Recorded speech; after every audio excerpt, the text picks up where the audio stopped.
मध्य प्रदेश के deputy CM Jagdish Devda बुधवार को इंदौर पहुंचे, जहां उन्होंने संभागीय भाजपा कार्यालय पर आयोजित लोकसभा चुनाव संचालन प्रबंध समितियों के सदस्यों से चर्चा की और लोकसभा सीट की जीत के कार्यकर्ताओं का हौसला बढ़ाया। इस दौरान उन्होंने मीडिया से चर्चा भी की और कहा कि प्रधानमंत्री मोदी के शासन में गरीबों को पक्के मकान देने का काम भाजपा ने किया है। इससे पहले गरीब लोग कांग्रेस के शासन में कीड़े मकोड़े की तरह नालों के किनारे, रेलवे स्टेशनों पर पन्नी बांधकर जिंदगी बिता रहे थे, वे भी आज पक्के घरों में पहुंच चुके हैं। इंदौर लोकसभा चुनाव सहित कई जिलों के क्लस्टर प्रभारी डिप्टी सीएम जगदीश देवड़ा ने जहां भाजपा की 31 समितियों के प्रभारियों को भाजपा को लाखों मतों से जिताने के लिए टिप्स दिए, वहीं उन्होंने मीडिया से चर्चा के दौरान गरीब लोगों को कीड़े मकोड़े की संख्या दे डाली और कहा कि कांग्रेस के शासनकाल में गरीब लोग नालों के किनारे, रेलवे स्टेशन पर कीड़े मकोड़ों की तरह जिंदगी बिता रहे थे, जिन्हें प्रधानमंत्री नरेंद्र मोदी के शासनकाल में पक्के मकानों का सहारा मिला।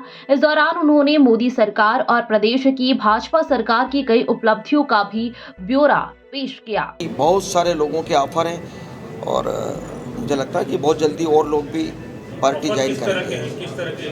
पार्टी ज्वाइन करने की बिना शर्त वो आएंगे। उनको लगा कि भारतीय जनता पार्टी के नेतृत्व में वास्तव में काम हुए, बहुत बड़े बड़े काम हुए। सबका साथ, सबका विकास, सबका विश्वास, सबका प्रयास, इस परिकल्पना को पूरा करने का काम अगर हिंदुस्तान की धरती पर किसी पार्टी ने किया तो वो भारतीय जनता पार्टी ने किया। सबसे बड़ा काम जो धारा 370 समाप्त करने का हुआ है। कश्मीर से कन्याकुमारी भारत एक है, लेकिन विधान दो, प्रधान दो, सारी चीज़ें अलग थी, इसलिए उस धारा को हटाने का काम भी बड़ा किया। 3 तलाक कानून समाप्त किया। अयोध्या में प्रभु श्री राम के मंदिर का निर्माण करने का काम, जब सारे हिंदुस्तान के लोग नारा लगाते थे कि सौगंध राम की खाते हैं, मंदिर भव्य बनाएंगे, मंदिर वहीं बनाएंगे, और हिंदुस्तान की धरती पर जहाँ मर्यादा पुरुषोत्तम राम ने जन्म लिया हो वहाँ भी संघर्ष करना पड़ा, हमारे कई नौजवानों को बलिदान देना पड़ा। तो इससे बड़ा दुर्भाग्य नहीं हो सकता है कि हमारे देश में, हमारे ही यहाँ पर राम का मंदिर बने जहाँ जन्म हुआ। इससे बड़ी और क्या बात हो सकती है। लेकिन 22 जनवरी को पूरे हिंदुस्तान में दीपावली मनाई गई। यशस्वी प्रधानमंत्री जी के उपस्थिति में प्राण प्रतिष्ठा का आयोजन हुआ। पूरे देश में खुशहाली थी।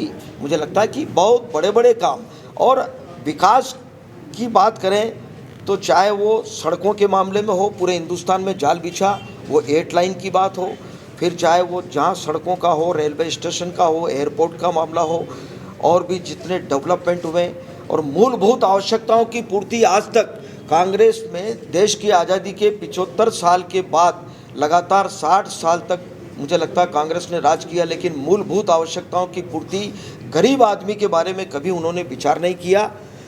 हम सब विचार करेंगे तो लाखों परिवार आसमान के नीचे, खुले आसमान के नीचे ज़िंदगी जीने को मजबूर थे।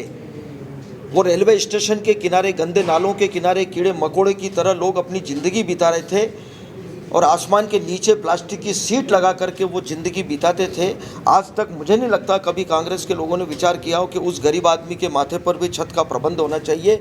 मैं धन्यवाद दूंगा नरेंद्र मोदी जी को, पूरे देश की जनता, कि उन्होंने कम से कम ये संकल्प लिया और उन्होंने कहा कि 2024 तक हम हिंदुस्तान की धरती पर कोई भी गरीब आदमी ऐसा न रहेगा जो खुले आसमान के नीचे रहेगा, उसके माथे पर छत का प्रबंध होगा। और केवल एक मकान देकर के उन्होंने काम समाप्त नहीं किया। उन्होंने उज्ज्वला योजना के तहत हर गरीब से गरीब के घर में जहां प्रधानमंत्री आवास थे उनको गैस के चूल्हे के कनेक्शन देने का काम किया, शौचालय का प्रबंध किया। कोई बीमार हो जाए तो आयुष्मान भारत में आयुष्मान कार्ड उन्होंने दिया, जिसमें 5 लाख की गारंटी मोदी जी ने गरीब आदमी को दी। एक आधार कार्ड और एक आयुष्मान कार्ड लेकर के कोई भी गरीब आदमी किसी भी बड़े अस्पताल में जाएगा इलाज करवाने तो उसका इलाज होगा। और 1 साल में 5 लाख रुपये अगर वो समाप्त हो गए तो दूसरे साल फिर 5 लाख जमा हो जाएंगे। मुझे नहीं लगता कि आज तक ऐसे गरीब लोग जिनके पास 500 रुपये का इंतजाम भी नहीं होता है, ये काम मोदी जी ने ही किया। और मैं तो ये कहूँगा कि कोई भी सरकार, चाहे केंद्र की हो चाहे प्रदेश की हो, किसी भी दल की सरकार हो, यह सरकार का दायित्व होता है कि वो सरकार में बैठ कर के इन सारी बातों के लिए काम करे। लेकिन दुर्भाग्य है कि कांग्रेस इतने लंबे समय तक रही, काम नहीं किया। हम ये नहीं कह रहे कि हमने कोई एहसान कर दिया जनता के माथे पर, या गरीब लोगों के लिए कोई योजना बनाई तो हमने कोई बहुत बड़ा एहसान कर दिया। एहसान नहीं है, ये राजधर्म का हमने पालन किया। कोई भी सरकार में रहे तो ये उसका राजधर्म का पालन है। मैं अगर कोई काम करूं, अगर कोई जनप्रतिनिधि होने के नाते, तो ये मेरा कर्तव्य है, ये मेरा राजधर्म है, मुझे करना चाहिए। सर, कांग्रेस अभी तक कैंडिडेट तय नहीं कर पाई है, तो क्या लग रहा है एक तरफा चुनाव होगा? बिल्कुल बीजेपी। NTV टाइम, जनता की बात जनता के साथ।